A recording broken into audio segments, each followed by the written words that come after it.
Մեկ երկու կարճ ռեպլիկ եւ հետո հիմնական ելույթը։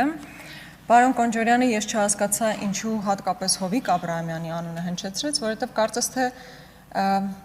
շահեկան դիրքում չեն հայտնվում, որովհետեւ մարդիկ ովքեր տարիներ շարունակ ասել են Հովիկ Աբրահամյանի տունը, Ապորինի տունը պետք է վայրադարձվի ժողովրդին, տարիների ընթացքում պարզեց, որ այդ ժողովրդի անունը Նարեկ Նալբանդյանն է։ Ու այն տունը, որը դրված էր կալանքի, կալանքը հանվել է, Նարեկ Նալբանդյանը գնել է տունը եւ այդ տան մեջ ապրում է Նարեկ Նալբանդյանը, թող ապրի։ Բայց այստեղ հարցը առաջանում ինչու է Կոնջորյան Հայկը հատկապես հիշում կոռուպցիայի շրջանակներում Հովիկ Աբրահամյանի ու նույնիսկ տունը Նարեկ Նալբանդյանը վերցրեց եւ ոչ թե վերադարձված ժողովրդին։ Տիկին Գասպարյան, ես պետական կարճ նկատառում Տիկին Գրիգորյան 59-ը անշարժույթ են ուզում, խնդրում եմ դա էլ մեկնաբանեք։ Այն 59, ասենք 59-ը մեկը հանեցինք։ Այն 58-ի մասին էլ խնդրում եմ մեկնաբանություններ արեք։ Ես ընդհանրապես նախ վարման մասով, պարոն Կոջորյան, որևէ բան ուզում եք ասել, հետո ասեք, ինչու եք իմ խոսքի ընթացքում ասում, եւ երկրորդը ես ոչ թե Հովիկ Աբրահամյանի շահերն եմ պաշտպանում, ընդհանրապես, եթե ինչքանով հասկանում եմ, ինքը ընդհանրապես ձեզ է պաշտպանել ընտրություններին։ Հարցը դա չի, բայց երբ որ շեշտադրում եք կոնկրետ կոռուպցիայի հետ կապված դրվագ, ամեն դեպքում Տիկին Գասպարյան, ես պետական տվյալներ եմ Պահպանեք լռություն, մի րոպե, Ժորժ ջան, լռություն։ Պետական տվյալներ եմ վերցրել բուհերում ընդունելության տեսանկյունից եւ կարող եմ ձեզ տրամադրել, այդ առումով կարող ենք քննարկել։ Սիրելի հայրենակիցներ, Եվրոպական ինտեգրման հանձնաժողովի ղեկավարի ընտրության հարցն ենք քննարկում եւ անկեղծ ասած ես միգուցե եւ չմոտենայի ամբյոնի եզրափակիչ ելույթ ունենալու համար, եթե որոշ հարցադրումներ չհնչեին Տիկին Հովսեփյանին։ Այն հարցադրումները, որոնք վերաբերում էին բուն եվրոպական ինտեգրացիային, Եվրոպական միության անդամակցությանը եւ ընդհանրապես աշխարհաքաղաքական տեսանկյունից հնչեցող հարցերը բավականին նորմալ էին։ Բայց եղան հարցեր, որոնց մոտիվը ինձ միջև վերջ հասկանալի չէ։ Որովհետև կրկնում եմ, հարց չի ուղղվում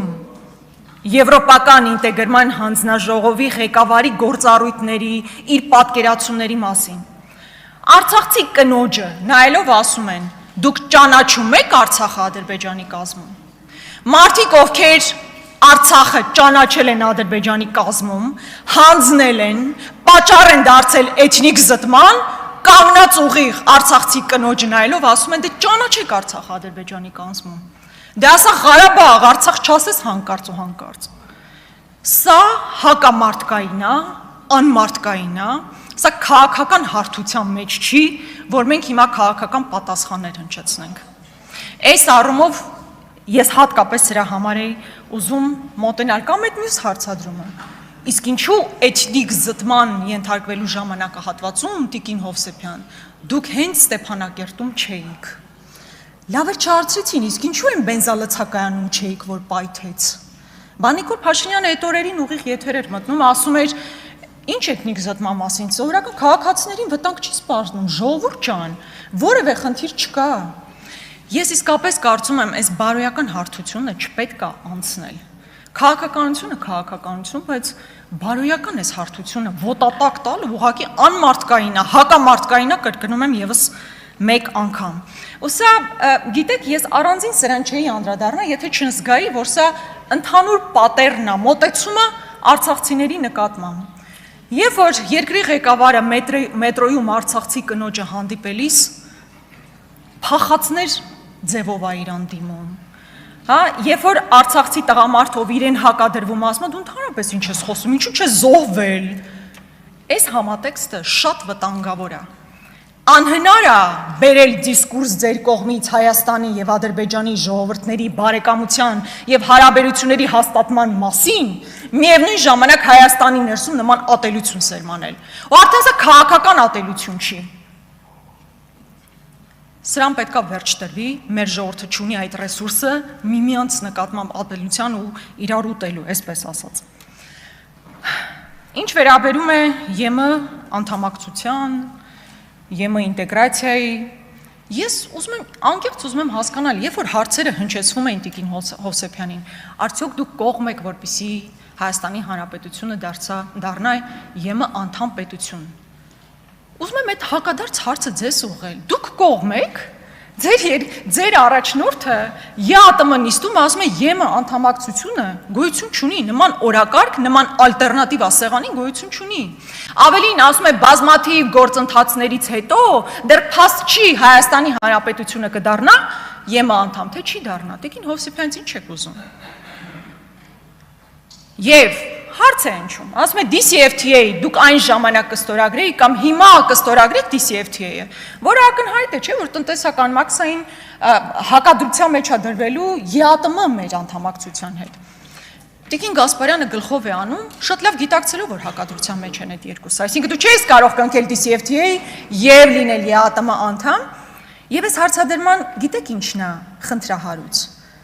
որ հենց ձեր օրոքը ամենամեծ կախվածությունը առաջացել ԵԱՏՄ շուկայից։ Այսինքն վարել քաղաքականություն, որի հետևանքով դու ամենաշատն ես կախված ԵԱՏՄ շուկայից, ու ասել, բա ինչու չեք ասում, որ մենք պատրաստ ենք կնքել DCFTA կամ դառնալ ԵՄ անդամ պետություն։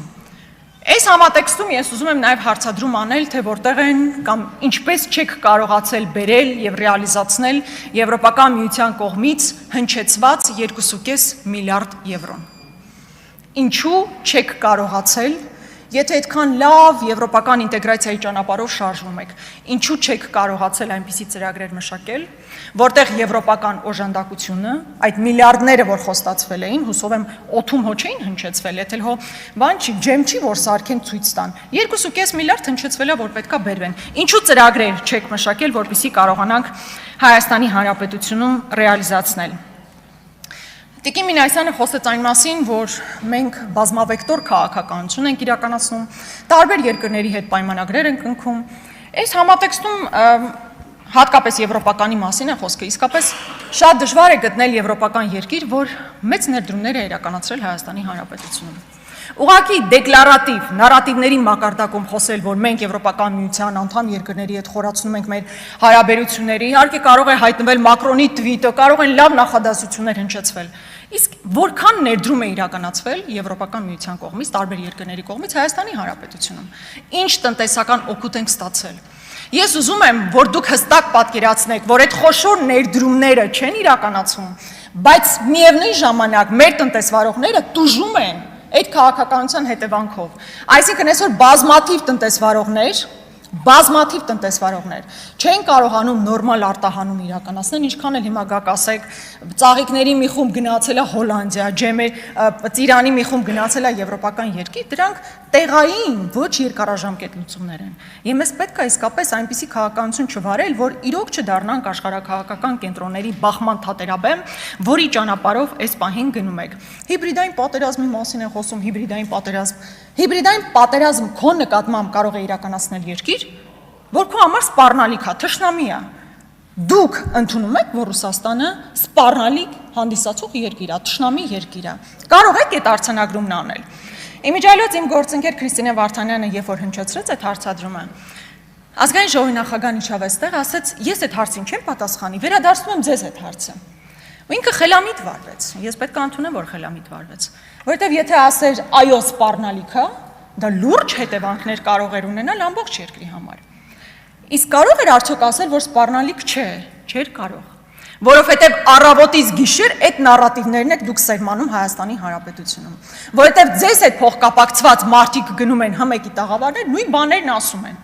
Դուք ասում եք Ռուսաստան բառը խուսափում եք, ասում եք այ կայսրությունը ձեր մեջ այսպես է ներդրել, որ դուք գաք այսպես ասեք, նույնիսկ կայսրություն բառն եք փորձել գտնել, ինչպես խուսափել Ռուսաստան բառն ասելու փոխարեն։ Եվ մեծ հաշվով, երբ որ